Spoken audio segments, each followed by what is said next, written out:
আমরা সেটাকে সহ্য করে চলেছি, আর কোনো গন্ডগোল আমরা চাই না, দেশের অর্থনীতির অবস্থা ভালো নয়।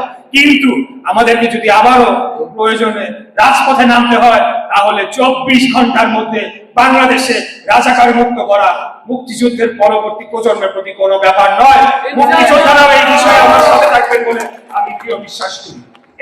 এই বলে আজকে নতুন তরুণ প্রজন্ম যারা রয়েছে, ছাত্র দলের নেতৃবৃন্দরা রয়েছে, মুক্তিযুদ্ধের প্রজন্ম রয়েছে, সন্তান কমান্ড যারা তারা রয়েছেন, তাদেরকে বলবো রাজনৈতিক আদর্শকে বুকে ধারণ করে আমাদেরকে দেশ প্রেমে উদ্বুদ্ধ হয়ে সবার আগে বাংলাদেশ এই নীতিকে বুকে ধারণ করে আমাদেরকে শক্ত অবস্থান নিয়ে এবং পরিষ্কার ভাবে আমাদের রাজনীতি করতে হবে।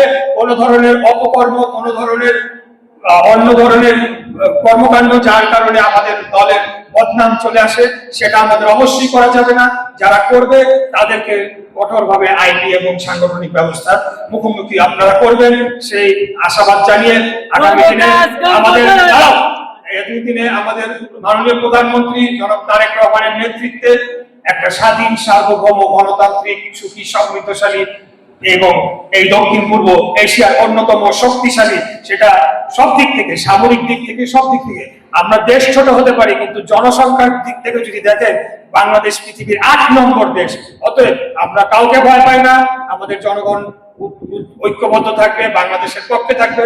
আমরা কাঁধে কাঁধ মিলিয়ে সকল অপশক্তি, দেশি বিদেশি ষড়যন্ত্র মোকাবেলা করে বাংলাদেশকে এগিয়ে নিয়ে যাব। এই বলে আজকে আপনাদের